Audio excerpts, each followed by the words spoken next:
Sinagip ng mga otoridad ang mahigit 100 bata mula sa isang pribadong care facility sa Mexico, Pampanga dahil sa mga sumbong ng umano'y pang-aabuso.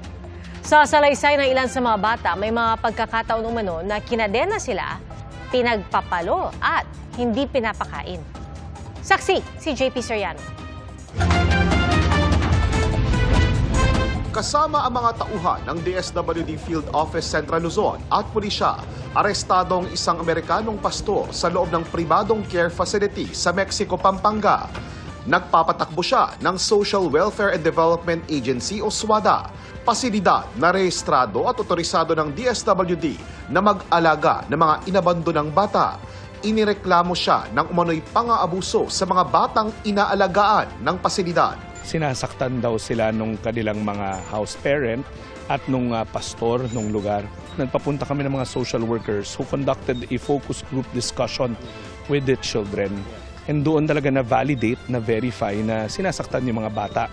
Kasama ang DSWD na magkwento ang ilan sa kanila. Nakadena po sa... Parang kadena po ng aso. Nakadena pa dahil. Tumakas po ako.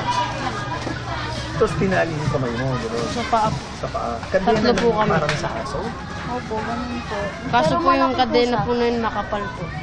160 bata sa pasilidad ang sinagip ng mga otoridad. Ang mga iba't ibang klaseng kwento ng pananakit ranges from ginapos ng gamit ng kadena na makakapal, pinaluhod sa graba, pinaluhod sa asin na may bato, pinalo ng yantok na yung ginagamit sa arnis, pinalo ng PVC pipe, kinulong sa kubeta, hindi pinapakain. Ang mga batang nasagip dinala sa isang DSWD facility sa Lubao, Pampanga at sumailalim sa counseling at iba pang pagsusuri.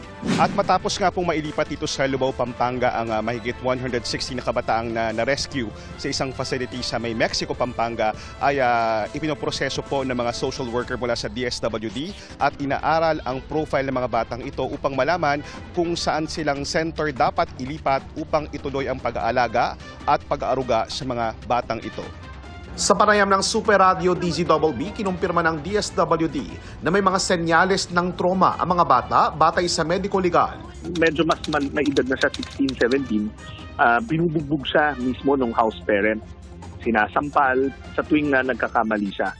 Meron ring incident daw na pagka nagkamali sila, ikinukulong sila sa CR ng ilang araw at hindi sila pinalalabas. 3 araw, 2 gabi. Walang pagkain yon. Meron ring insidente na pinapakain sila ng hindi tama. May mga lasa na raw yung pagkain. Naharap ngayon sa kasong paglabag sa RA 7610 o Special Protection of Children Against Abuse, Exploitation and Discrimination Act ang pastor at direktor ng pasilidad. Wala naman katotohanan sa allegation, sir. Yun lang po. If gusto niyo pong ng buong comment ko, willing ko sabihin sa inyo na mahabang comment. Upon our arrest, we have to make a report sa BID, sa Bureau of Immigration, para po sa record check ng foreign national. Then, syempre, since na foreign national, may separate report kami na isasubmit particularly sa Bureau of Immigration. Pero bukod sa Amerikanong pastor, Meron din yung house parent na lahat sila yun ang tinuturo na nananakit.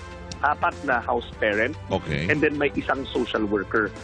Ang tinitignan natin doon yung mga house parent kasi ang linaw ng kwento ng mga bata, yung social worker, mabait daw talaga yon.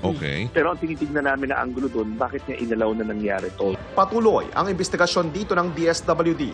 Binalikan naman ng GMA Integrated News ang pasilidad pero sarado ang compound. Bagaman may worship service dahil pinatatakbo rin ito ng isang religious group. Mula sa Pampanga at para sa GMA Integrated News, ako po si JP Soriano, ang inyong saksi. Mga kapuso, maging una sa saksi. Mag-subscribe sa GMA Integrated News sa YouTube para sa iba't ibang balita.